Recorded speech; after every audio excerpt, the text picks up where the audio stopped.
여러분 환영합니다. 당신의 지적 호기심을 가장 깊고 예리하게 채워드리는 오늘의 심층 탐구 시간에 오신 것을 환영합니다. 오늘이 2026년 2월 28일 토요일이죠. 네, 주말입니다. 지금 이 방송을 들으시면서 주말에 여유를 좀 차리려고 애쓰고 계신 분들 많으실 텐데요. 아마 머릿속 한 구석은 여전히 복잡하실 겁니다. 사실 마음이 편할 수가 없는 주말이죠. 맞습니다. 바로 어제였죠. 27일 금요일에 글로벌 금융시장 그리고 우리 한국 증시를 강타한 역사적인 충격파 때문일 텐데요. 이게 단순히 지수가 좀 빠졌다 이런 수준이 아니라 시장의 구조 자체가 막 뒤흔들리는 듯한 그런 하루였거든요. 네, 어제 하루 종일 그 무너져 내리는 호가창을 보면서 많은 분들이 단순한 가격 하락 그 이상의 공포를 느끼셨을 겁니다. 이게 일회성 노이즈를 넘어서 글로벌 자본의 거대한 흐름이 방향을 확 트는 그런 변곡점이 될 수 있거든요. 그래서 오늘은 현재 상황을 가장 냉정하게 해부한 아주 핵심적인 자료 하나를 깊게 파고들어 보려고 합니다. 미국 트럼프 행정부의 이란 테헤란 심장부 타격 사건 직후에 파생상품 수석 애널리스트가 긴급하게 작성한 거시 경제 리스크와 시장 대응 전략 리포트입니다. 오늘 우리가 해부할 이 리포트는 현상의 표면이 아니고요. 그 이면에서 제로로 자금을 움직이는 메커니즘을 아주 정확하게 짚어내고 있습니다. 본격적인 분석을 시작하기 전에 이 부분은 명확하게 선을 좀 긋고 가야겠습니다. 네, 아주 중요한 부분이죠. 본 분석은 트럼프 대통령의 강경한 대외 정책이나 이번 지정학적 타격 사건 자체의 정치적, 도덕적 옳고 그름을 평가하는 자리가 절대 아닙니다. 저희는 어떠한 정치적 입장도 지지하지 않고요. 오직 제공된 원문 자료에 담긴 경제적 파급 효과, 그리고 애널리스트의 객관적인 시장 분석만을 여러분께 가감없이 전달해드립니다. 철저하게 경제와 시장의 관점에서만 바라보는 거죠. 자, 그럼 이걸 하나씩 풀어볼까요? 가장 먼저 짚고 넘어가야 할 엄청난 숫자가 있습니다. 어제 단 하루 동안 외국인 투자자들이 우리 시장에서 무려 7조 원이라는 기록적인 자금을 순매도했습니다. 네, 7조 원. 정말 어마어마한 규모죠. 제가 이 리포트를 보면서 가장 흥미로웠던 건 이게 단순히 테헤란 피격이라는 뉴스 헤드라인을 보고 놀라서 투매한 게 아니라는 분석이었습니다. 오히려 이 엄청난 자금 이탈의 배경에는 철저한 정보 비대칭성이 작동했다는 점을 꼬집고 있거든요. 바로 그 부분이 핵심입니다. 여기서 정말 흥미로운 점은 7조 원이라는 규모가 단순히 심리적으로 위축돼서 던질 수 있는 물량이 아니라는 거예요. 아, 개인들이 겁먹고 파는 거랑은 차원이 다르다는 거죠. 네, 리포트는 이 현상을 스마트머니의 선제적인 리스크 오프 전략 실행으로 봅니다.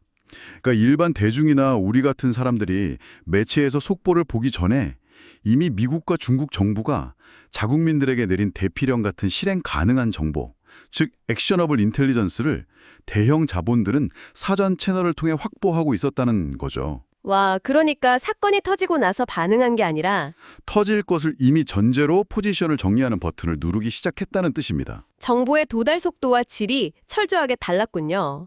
우리가 스마트폰으로 뉴스 속보 알림 받고 막 상황 파악하려고 애쓰는 동안 그들은 이미 대규모 엑소더스를 완료했다는 건데 여기서 리포트가 제시한 아주 뼈아픈 비율 하나가 등장합니다. 바로 20대 80 법칙이죠. 네, 이 리포트에서 가장 중요한 통찰이라고 할 수 있습니다. 이번 대규모 투매의 직접적인 방아쇠, 즉 테헤란 타격이라는 전쟁 리스크가 차지하는 비중은 단 20%에 불과하다는 분석이잖아요. 맞습니다. 만약에 이번 7조 원 규모의 투매가 100% 전쟁 리스크 때문이었다면 역설적으로 시장은 빠르게 회복될 여지가 있습니다. 지정학적 이벤트가 타결되거나 확전이 자제되면 자금은 바로 다시 돌아올 테니까요. 그런데 애널리스트의 뷰는 대단히 냉정하네요. 네, 이탈 원인의 나머지 80%를 한국 시장 자체의 펀더멘털 약화, 그리고 그에 따른 글로벌 자산 운용사들의 거시적 자산 재배분으로 규정하고 있습니다. 이 대목이 시사하는 바가 여러분 정말 큽니다. 그러니까 7조 원의 이탈은 갑자기 불이 나서 도망친 것도 맞지만 이미 짐을 다 싸고 네, 떠날 준비를 마친 상태였던 거죠. 맞아요. 이 집이 매력이 없어서 이사 가려고 하던 차에 비상벨이 확 울리니까 뒤도 안 돌아보고 뛰쳐나간 거나 다름없군요. 정확한 비유입니다. 화재가 진압된다고 한들 이미 떠나기로 결심하고 구조적으로 포트폴리오를 비워버린 글로벌 자금이 단숨에 우리 증시로 다시 돌아오기는 매우 어렵습니다. 게다가 이번 분석의 작성자가 파생상품 수석 애널리스트잖아요. 이걸 감안하면 현물 시장의 매도세가 파생 시장의 메커니즘과 맞물리면서 상황을 훨씬 더 악화시켰다는 걸 알 수 있습니다. 그렇습니다. 외국인이 현물을 대거 던지면서 현물과 선물의 가격 차이, 즉 베이시스가 급격히 악화됐거든요. 이게 결국 기관들의 프로그램 매도 물량을 기계적으로 쏟아지게 만든 거 아닙니까? 맞아요. 베이시스 악화로 인한 프로그램 매도는 시장의 펀더멘탈이나 개별 기업의 실적하고는 전혀 무관하게 기계적으로 시장을 짓누릅니다. 하방 압력이 가속화되는 구조적 사이클에 진입해버린 거죠. 아, 그래서 리포트에서 역추세 매매를 극도로 주의하라고 경고하는 거군요. 네, 스마트머니의 거대한 정보력, 그리고 파생시장의 연쇄적인 수급 악화를 근거로 볼 때 지금이 바닥일 것이다. 이렇게 섣불리 예단하고 들어가는 건 정말 위험합니다. 시장의 체계적 리스크가 해소되지 않았는데 떨어지는 칼날의 맨손으로 잡으면 개조의 치명타를 입게 됩니다. 펀더멘털의 취약성에 지정학적 충격이 곱해지고 거기에다 파생시장의 기계적 매도까지 더해진 완벽한 삼중고네요. 그렇다면 이제 이 모든 사태의 진원지인 중동으로 시선을 한번 옮겨보겠습니다. 네, 가장 핵심적인 뇌관이죠. 테헤란 타격 이후 글로벌 경제가 가장 걱정하는 건 단연 이란의 호르무즈 해협 통제 러브입니다. 전 세계 원유 물동량의 20%가 지나가는 대동맥이니까요. 제가 리포트에서 주목한 부분은 이란이 이 해협을 아예 배가 못 지나가게 꽉 틀어막는 완전 봉쇄 전술을 쓰진 않을 거라는 분석이거든요. 이란 입장에서도 호르무즈 해협 전면 봉쇄는 자신들의 원유 수출길마저 끊어버리는 완전한 자충수입니다. 게다가 미국의 대규모 전면 개입을 정당화하는 명분만 주게 되고요. 그렇다면 전면 봉쇄 대신에 굉장히 까다로운 전술을 택할 거라는 건데 네, 애널리스트는 이란이 고속정 기동, 해상 기뢰 부설, 지대함 미사일 위협 이런 것들을 결합한 비대칭 전력 기반의 교란 작전을 펼칠 가능성이 압도적으로 높다고 분석합니다. 아, 정규군 함대가 모여서 전면전에 벌이는 게 아니라 치고 빠지는 게릴라식 교란 작전이라는 거군요. 이거 언뜻 들으면 전면 봉쇄보다 덜 위험해 보이기도 하는데요. 물리적인 스케일은 작아 보일 수는 있지만 시장의 관점에서는 이게 훨씬 더 악질적인 시나리오입니다. 언제 어디서 미사일이나 기뢰가 터질지 모르는 불확실성이 상시화되는 거니까요. 정확합니다. 완전 봉쇄라면 단기적인 군사 충돌로 빨리 결판이 나거나 국제적 합의가 도출될 수 있는데 비대칭 교란 작전은 불확실성을 아주 길고 지루하게 끌고 갑니다. 호르무즈 해협을 지나는 초대형 유조선들의 전쟁 보험료, 즉 워리스크 프리미엄이 수직 상승하게 되죠. 여기에 리포트는 미 해군의 전략적 한계도 지적하고 있잖아요. 네, 지금 미국은 홍해에서 후티 반군의 위협을 방어하면서 동시에 호르무즈 해협까지 신경 써야 하는 명백한 양면 전쟁 구도에 놓여 있습니다. 전력이 분산되니까 완벽한 해상 통제권 확보가 지연되고 결국 이 지정학적 프리미엄은 국제 유가에 고스란히 얹어져서 장기화될 수밖에 없습니다. 유가의 프리미엄이 끈적하게 달라붙는다. 이건 여러분, 결국 우리 지갑, 그리고 한국 경제와 직결되는 치명적인 문제입니다.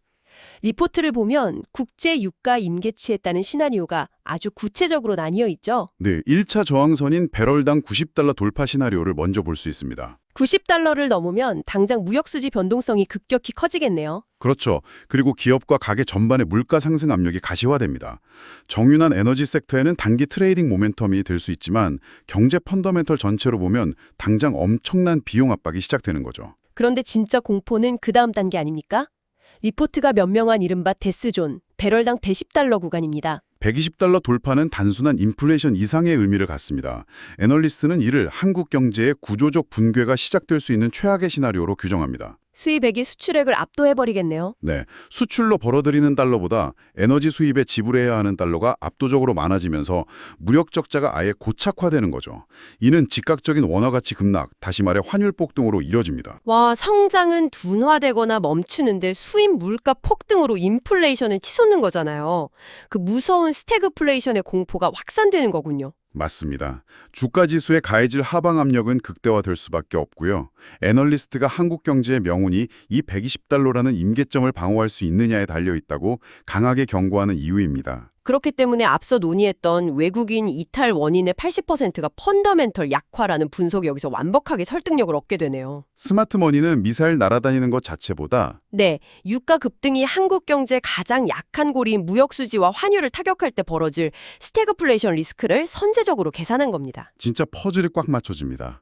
이렇게 거시 지표들이 살얼음판을 걷고 있고 외국계 스마트머니는 정보 우위를 점하며 빠져나가는 와중에 어제 시장에서 정말 놀랍고도 이질적인 데이터가 하나 있었습니다. 네, 개인 투자자들의 매수세 말씀하시는 거죠? 맞습니다.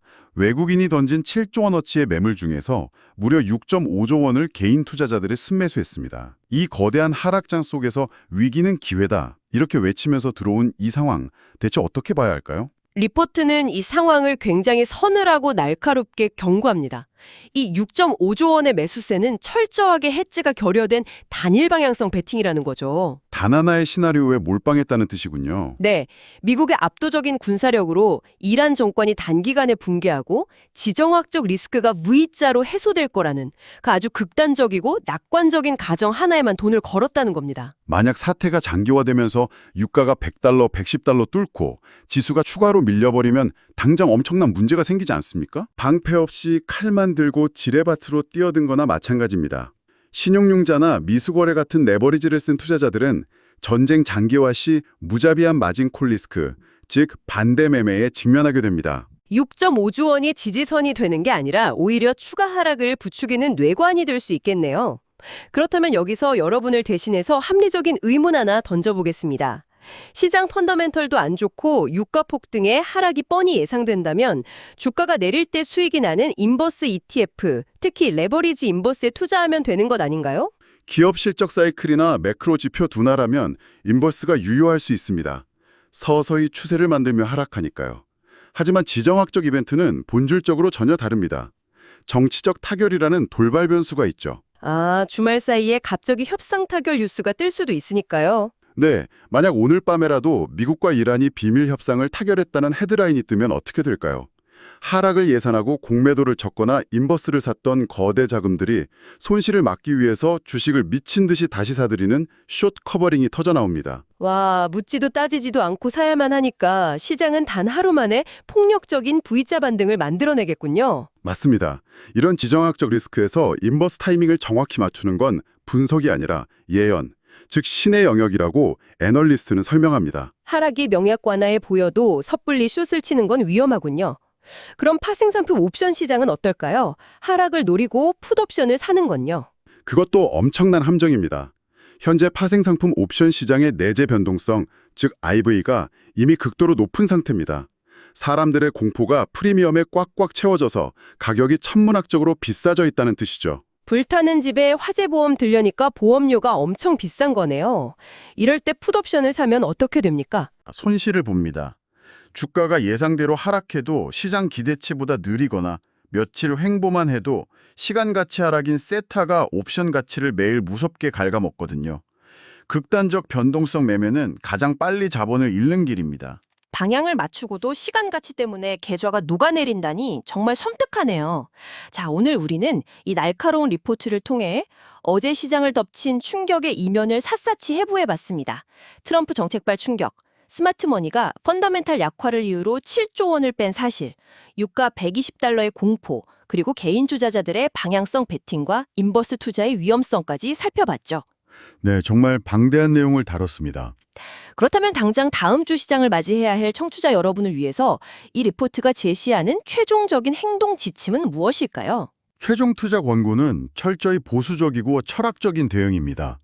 근거 없는 악관론으로 레버리지 몰빵을 하거나 반대로 공포에 휩싸여 인버스 몰빵을 하는 극단적 행동을 피하라는 겁니다.